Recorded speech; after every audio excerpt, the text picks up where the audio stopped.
Деги эле интернетти айтсак, анын пайдасы жана зыяндуу жагы бар. Пайдалуу жагын алсак, бизде мисалы интернеттен алгандай эле биз маалыматтарды ала алабыз жана андагы өзүбүзгө керектүү пайдалуу нерселерди колдонобуз. Деги эле интернеттин пайдасы өтө чоң. Ал эми деги эле бүт эле нерсенин жакшы жана жаман жагы болот демекчи, интернеттин зыян жагы бул адамдын өзүнүн эле ден соолугуна. Мисалы ден соолугу дегенде биз интернетти убагынан көп колдонобуз дагы өзүбүздүн көзүбүзгө зыянды калабыз. Жана дагы анын зыяндуу жактарын айтсак, ал жерде адамдар деген өздөрүнүн ушул интернет оюндарына кирип кеткенден суицидке кабылат. Жана дагы өздөрүнүн мал мүлктөрүнөн жана башка өздөрүнүн ден соолуктарына деги эле жакындарынан ажырашып, зыяндуу жактары көп. Бирок да мисалы бир күндө 100% деп эсептечү болсок, ошонун 28%-ын биз азыркы күндө интернетке кетирет экенбиз да. Ошонун ордуна китеп окусак кандай болот эле?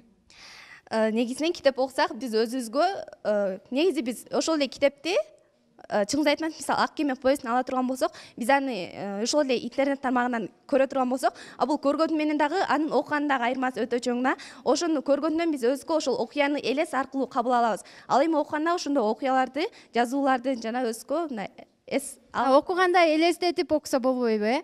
Окуганда элестетип деле болот, бирок дагы интернет аркылуу деле көп Бир күндө өзүңүз канча пайыз интернет колдоносуз бир күндө? Мен өзүм көп деле интернет колдонбойм. Кайсыл тармакты, кайсыл желилерди пайдаланасыз?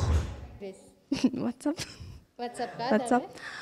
Маалымат алыш үчүн Google'га киребиз, ошол интернет алыш үчүн. Маалымат алыш үчүн дагы видео көрүш үчүн YouTube'га киребиз. Бир айда канча акча кетет? Бир айда 200 сом кетет. 200 сом кетет. Аз эмеспи? Туура эле болуш керек. Жетип атабы? Ооба. Кээде жетпей алабы? Жок, жетет, кенен эле жетет колдонгонго. Досторуңа да кайрыласыңар да, Wi-Fi бересиңерби? Досторго. Ооба, беребиз. Группаңар барбы? Группада көбүнчө эмне темада сүйлөшөсүңөр? Группада көбүнчө ошол өзүнүн эле мектепте болгон маселелерди, анан кийин кыздар өзүнүн группаларында ошол кыздар өзүнүн маселелерине сүйлөшөбүз. Кыздардыкы өзүнчө, балдардыкы өзүнчө, Негизи толук бир класстын группасы бар, анан кийин кыздардыкы өзүнчө, балдардыкы өзүнчө группабыз бар. Достордукы өзүнчө анан дагы. Неге?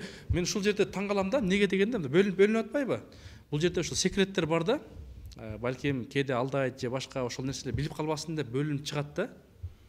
Жол болсо жанагындай баягы бирөөлөрдү ушакташ үчүн да өзүнчө бир тайпа кылып. Жок, андай эмес бизде.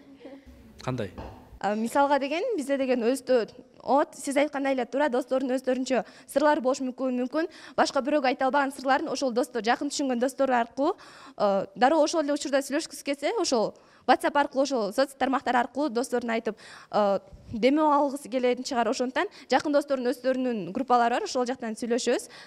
Классташ жалпы класс боюнча группабыз бар, ал жерде мектепте ошо класс боюнча сүйлөшөбүз.